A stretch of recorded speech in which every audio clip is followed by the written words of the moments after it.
Shalom, sobat-sobat Marsahap Shalom. Podcast. Hari ini kita akan membahas bahan sermon kita untuk tanggal 28 April ya, yang diambil dari kitab Mazmur 22 ayat 26 sampai dengan ayat 32.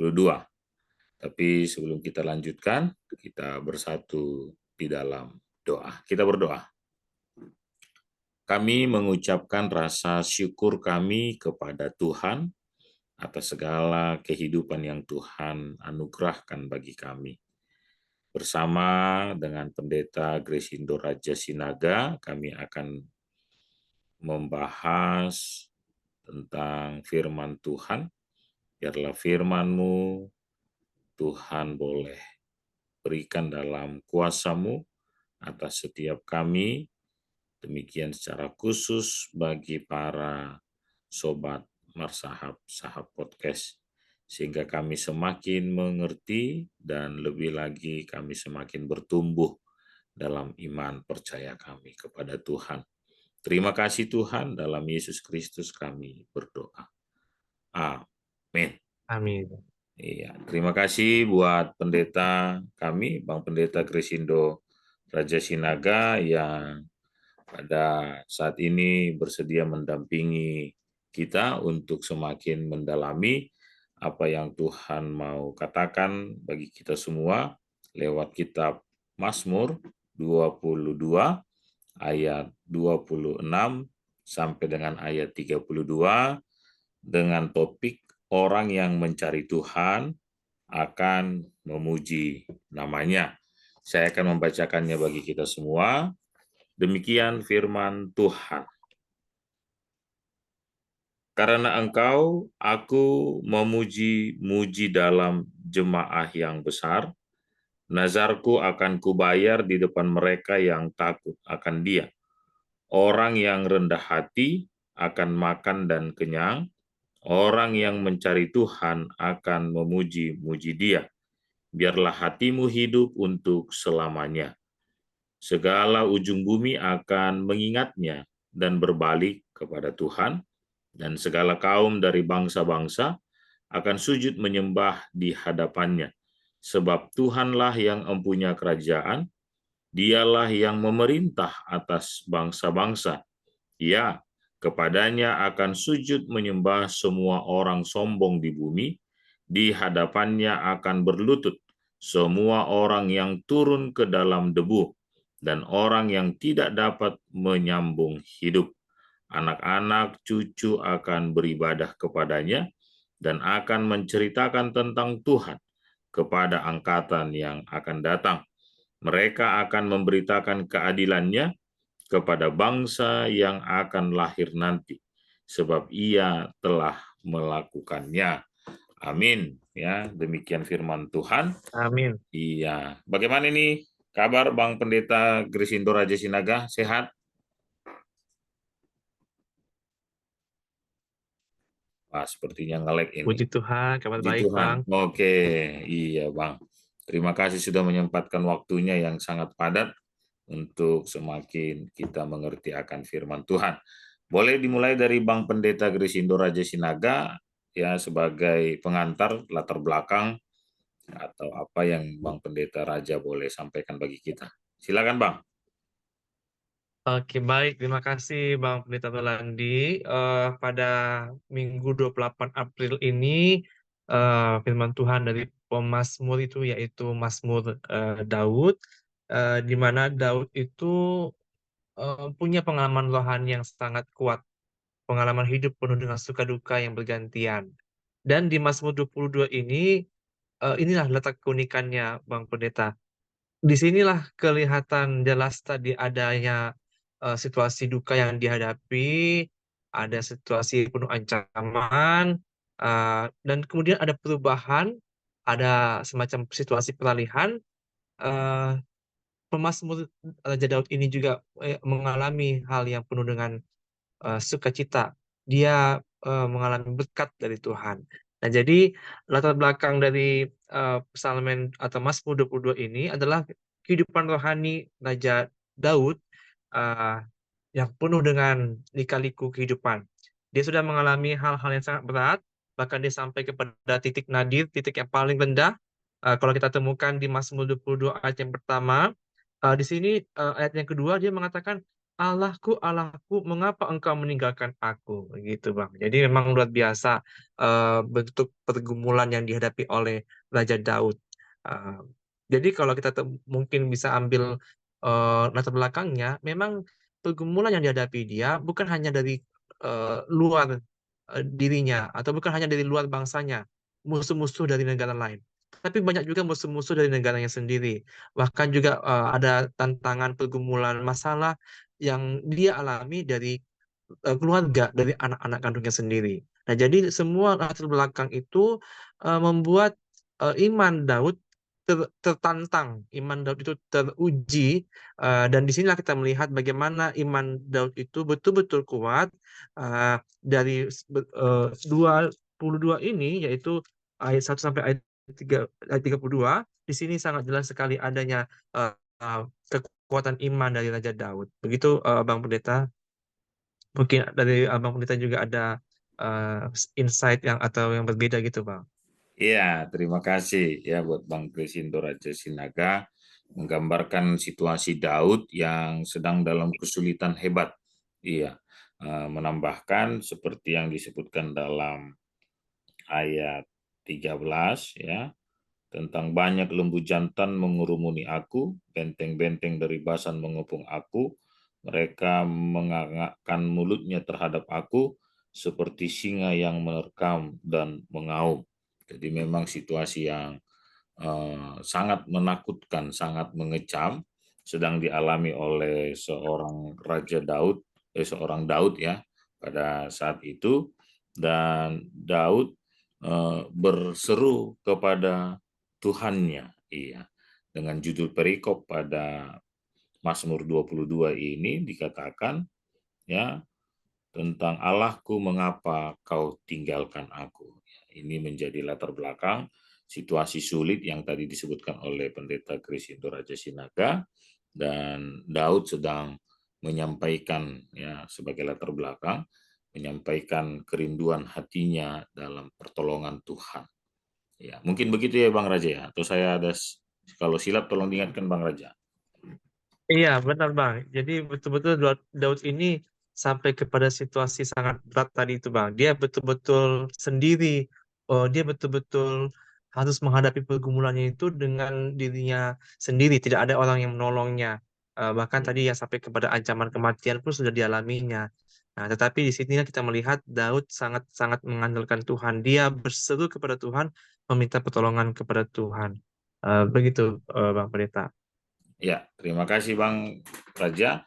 Yang berikutnya Bang Raja, dengan situasi pelik, mencekam tadi, apa yang Daud mau Ya. gambarkan dari ayat 26 sampai dengan ayat 32 ini? Kira-kira menurut Bang Raja ada hal-hal khusus yang bisa kita ulas atau Nah, kita gali lebih dalam? Silakan Bang Pendeta Raja. ya, oke Bang. Jadi sebelum ke sana, saya mau mengajak kita untuk melihat eh, pengkategorian di Psalmen atau Mazmur 22 ini. Nah, jadi beberapa penafsir yang membuat kategorisasi yang unik gitu ya, dan menunjukkan keistimewaan dari Psalmen atau Mazmur 22 ini. Nah, ada yang membagikan Psalmen ini dalam tiga bagian. Yang pertama yaitu ayat pertama sampai ayat ke-19. Nah, di sini pemazmur itu menggambarkan betapa tadi dia merasakan gelisah, merasa ditinggal sendiri, merasa dia bergumul sendiri. Makanya kata-kata ataupun nyanyian di ayat 1 sampai 19 itu berisi kata-kata yang sangat tadi itu ya menyedihkan, sangat membuat orang takut gitu ya. Menunjukkan seseorang yang sangat-sangat eh, berada dalam situasi yang gawat. Nah, itu bisa disebut sebagai bagian disorientasi. Nah, jadi disebut itu kategorisasinya sebagai disorientasi. Nah, seseorang yang mengalami hidup yang tidak lagi nyaman, tidak lagi sesuai dengan harapan. Jalan hidup itu selalu penuh dengan jurang yang mengancam kehidupannya. Nah, itu bagian pertama, Bang. Lalu kedua, ayat 20 sampai 22. Nah, di sini adalah situasi peralihan. Ada peralihan di mana Daud itu memohon pertolongan kepada Tuhan. Dia mengatakan ayat 20, tetapi engkau Tuhan janganlah jauh. Ya, kekuatanku, segeralah menolong aku. Lepaskanlah aku, selamatkanlah aku. Disinilah Daud itu betul-betul memanjatkan tadi itu seruan yang jelas dan nyata kepada Tuhan. Dia meminta pertolongan dari Tuhan. Nah, ini adalah bagian dari peralihan itu. Kemudian ayat 23 sampai ayat ke-32. Nah, ini sebetulnya bagian yang ketiga ini disebut reorientasi. Keadaan yang tadi yang di bagian pertama itu disorientasi, keadaan yang mereka itu dia merasa terancam, dia merasakan kegelisahan, dia merasakan tadi itu gawat darurat ya sampai kepada bahaya kematian dia alami. Tapi kemudian di bagian kedua ada peralihan. Nah, maka di bagian ketiga ini Bang, ini disebut bagian reorientasi. Artinya kehidupannya itu kembali lagi punya pengharapan, kehidupannya itu punya lagi kekuatan. Nah, jawaban dari doanya itu dijawablah sudah. Nah, makanya di bagian 23 sampai 32 ini menunjukkan adanya kehidupan yang penuh dengan sukacita. Nah, yang tadinya itu di bagian pertama itu ada masalah-masalah, ada ratapan, ya, ada, jadi bukan hanya sekedar tangisan, tapi teriakan ratapan karena begitu beratnya masalah kehidupan. Tapi kemudian di bagian yang ketiga, ayat 23 sampai 32 ini adalah bagian penuh dengan sukacita, penuh dengan rasa syukur, karena Tuhan tadi itu sudah memberikan kekuatan pertolongan kepadanya. Nah, jadi kalau teks kita ini, Bang, ayat ayat 26 ya, Bang ya. Ayat 26 sampai 32 adalah termasuk bagian ketiga, Bang, yaitu bagian reorientasi. Nah, kehidupan orang yang sudah punya pengharapan karena berharap pada pertolongan Tuhan. Nah, jadi kalau kita lihat dari ayat 26 saja, Bang, sudah nyata di sini bagaimana pengharapannya seorang Raja Daud yang sudah betul-betul berserah pada pertolongan Tuhan. Dikatakan pada ayat 26, karena engkau aku memuji-muji dalam jemaah yang besar. Nazarku akan kubayar di depan mereka yang takut akan Dia. Orang yang rendah hati akan makan dan kenyang. Orang yang mencari Tuhan akan memuji-muji Dia. Biarlah hatimu hidup untuk selamanya. Dan disinilah kita melihat pemazmur itu penuh dengan rasa syukur. Dia penuh dengan lagu-lagu pujian dan juga mengajak supaya setiap pembaca atau pendengar kitab Mazmur ini ikut serta begitu Bang, ikut serta dalam memuji Tuhan, ikut serta berpartisipasi untuk menyembah Tuhan. Nah, jadi kita lihat di ayat 27 ini, inilah sebagai ayat tematisnya ya Bang ya, karena di tema kita pada minggu ini yaitu orang yang mencari Tuhan akan memuji namanya. Nah, jadi ternyata disinilah dia termasuk tadi kelompok orang yang mencari Tuhan dan mengajak supaya kita juga teman-teman Mas Sapot dan juga seluruh pendengar di YouTube ini boleh juga ikut serta dalam mencari Tuhan, dan orang yang mencari Tuhan itu ya dia akan memuji-muji nama Tuhan. Nah, begitu dulu Bang yang bisa saya sampaikan Bang. Mungkin dari Abang ada tambahan Bang. Wah, luar biasa ini ya. Jadi Bang Pendeta Raja mencoba menggali dan mengklasifikasikannya ya dalam tiga hal ya. Oke, tadi disebutkan oleh Bang Pendeta Raja bagaimana Daud dalam pasal 22 ya mengalami masa disorientasi ya, Ya, peralihan dan reorientasi kalau saya tidak salah ya Bang Raja ya, iya sehingga Bang. kita bisa melihat situasi itu dalam sebuah pergumulan tidak berakhir pada keputusasaan walaupun diawali dengan keputusasaan ya oleh seorang Ya, Daud itu sendiri.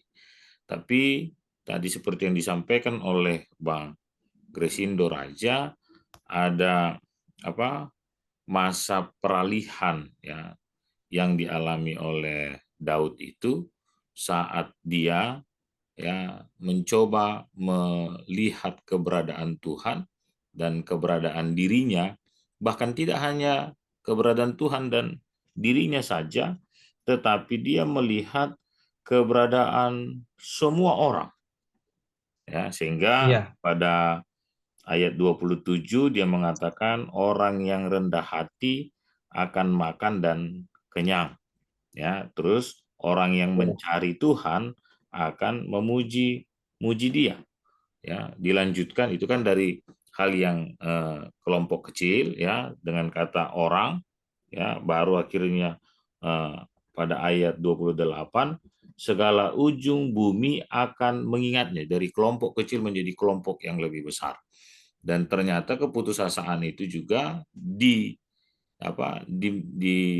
dialami oleh seorang Daud dalam sebuah proses pengenalannya kepada Tuhan, bukan terhadap dirinya. Itu proses pengalihannya, ya Bang Raja ya, kalau saya tidak salah menangkap. Dan akhirnya Ya. ya kalau saya menangkap tadi yang disebutkan oleh Bang Raja, ya apa namanya ini, kalau kita melihat bagaimana Daud mempelajari batasan-batasan dalam dirinya dan ketidakadaannya batasan dalam Tuhan itu sendiri. Dan kalau bahasa gamblangnya mungkin saya boleh bahasakan, Daud mencemplungkan dirinya dalam keterbatasannya, dalam ketidakadaannya batasan dari Tuhan itu sendiri, sehingga dia bisa melepaskan dirinya dari keputusasaan atas hidup yang mencekam, ya, masuk pada hidup yang berpengharapan. Tidak hanya berpengharapan tadi kata Bang Gresindo Raja Sinaga, tetapi hidup yang memuji-muji Tuhan. Ya, memuji tidak hanya dengan nyanyian tetapi dengan sikap yang ditunjukkan ya kepada Tuhan ya. Ayat 30, ya, kepadanya akan sujud menyembah semua orang sombong di bumi. Di hadapannya akan berlutut semua orang. Ya, jadi bahkan musuh-musuhnya itu pun ya yang sombong tadi ya Daud mau katakan itu akan berada dalam kuasa Tuhan itu sendiri. Mungkin begitu Bang Raja ya. Iya, iya, Ya, ya, baik Bang. ada hal lain Heeh. yang mau Bang Raja sampaikan? Iya, jadi kita lanjutkan ya Bang ke ayat tiga Ya, puluh satu 32 ini Bang ya. ya, Jadi memang pengenalan akan Tuhan itu tadi yang dibilang Bang Pendeta Roland di situ orang itu membuat kita semakin kagum dengan Tuhan. Nah, jadi kalau pepatah kan mengatakan tak kenal maka tak sayang gitu ya. Nah, jadi kita ini kalau bertuhan ini, kalau kita tak kenal Tuhan, maka kita tak kagum dengan Tuhan. Nah, sebaliknya kalau kita semakin kenal dengan Tuhan, kita akan semakin kagum lah dengan Tuhan kita itu. Nah, Daud sudah menunjukkan di sini, tadinya dia ada pergumulan, dia sepertinya putus asa. Tuhan, kenapa kamu tinggalkan aku? Kenapa di manakah Tuhan saat saya sedang bergumul? Nah, ini kan sebetulnya pertanyaan-pertanyaan yang sering muncul ya, Bang ya, di antara kita lah, di antara kita sama kita manusia, di antara umat gereja. Nah, kita kadang-kadang bertanya saat pergumulan ini, di manakah Tuhan itu? Nah, tapi kemudian di dalam Mazmur ini juga, nah di pasal yang sama ternyata Daud juga menunjukkan bahwa ada peralihan, ada kemudian perubahan iman itu tadi dia semakin bertumbuh, semakin kenal dengan Tuhan, bahwa memang betul dia menyadari kemahakasaan Tuhan. Jadi seperti kata Bang Pendeta Roland di situ orang tadi, memang ketika kita itu susah ya, ketika kita sedih, sakit, disitulah kita menyadari bahwa memang kita ini manusia punya keterbatasan, tetapi kita juga punya Tuhan yang tidak terbatas. Nah, jadi kalau tadi kata Bang Pendeta, kita seperti mencemplungkan diri ya kepada Tuhan yang tidak terbatas itu. Nah, jadi ini yang membuat kita layak untuk memuji Tuhan. Kalau di ayat 31, anak-anak cucu akan beribadah kepada Tuhan dan akan menceritakan tentang kebaikan Tuhan kepada angkatan-angkatan yang berikutnya. Nah, artinya di sini bahwa bukan hanya Daud saja yang memuji Tuhan, bukan hanya dirinya, tetapi dia juga mengajak seluruh keluarga, anak cucu dari setiap masyarakat, bahkan dari segala bangsa katanya, segala ujung bumi hendaknya mengingat Tuhan dan kembali kepada Tuhan dan beribadah kepada Tuhan. Nah, disinilah dia mengajak kita semuanya untuk bersaksi menceritakan tentang kebaikan Tuhan kepada angkatan-angkatan yang akan datang. Lalu dikatakan ayat 32, mereka akan memberitakan keadilan Tuhan kepada bangsa yang akan lahir nanti, sebab ia telah melakukannya. Nah, jadi di sini betul-betul Daud itu mendeklarasikan kemahakuasaan Tuhan, dan dia mau menunjukkan tadi itu, layaklah kita itu menyembah Tuhan. Nah, inilah Bang yang luar biasa dari Mazmur 22 ini, Bang. Iya, terima kasih ya buat tambahan yang diberikan oleh Bang Pendeta Raja pada ayat 31 dan ayat 32 sebagai buah dalam pembaharuan iman, baik bagi Daud, baik bagi orang-orang yang ada di sekelilingnya, dan itu eh, dipastikan oleh Daud sebaiknya menjadi bagian yang terus disampaikan kepada semua orang, bahkan kepada keturunannya. Iya. Jadi memang hal yang baik saat dilihat maka dia akan dicontoh. Iya, itu yang boleh juga kita lihat ya. Yang dilakukan itu akan diperbuat kembali dalam hal yang positif ya. Kalau hal yang tidak baik kan, iya, itu kan akan menjadi sebuah pembelajaran untuk tidak dilakukan kembali. Maka Daud ingin mengatakan kepada para keturunannya ya, atau keturunan orang-orang percaya pada saat itu, anak-anak cucu akan beribadah kepadanya dan akan menceritakan tentang Tuhan. Memang kalau dalam tradisi Yahudi, orang Israel, sangat kental sekali bagi mereka untuk menceritakan ulang atau menuliskan kembali cerita sejarah nenek moyang mereka. Sehingga dikatakan bahwa baik tidak baik keadaannya, mereka harus bercerita tentang kebaikan Tuhan. Ya. Sampai dengan hari ini tradisi membaca, tradisi menceritakan dan lain sebagainya itu menjadi bagian yang hidup terus dalam kehidupan orang-orang Israel ya. Sehingga itu juga harus menjadi contoh bagi kita ya Bang Raja ya.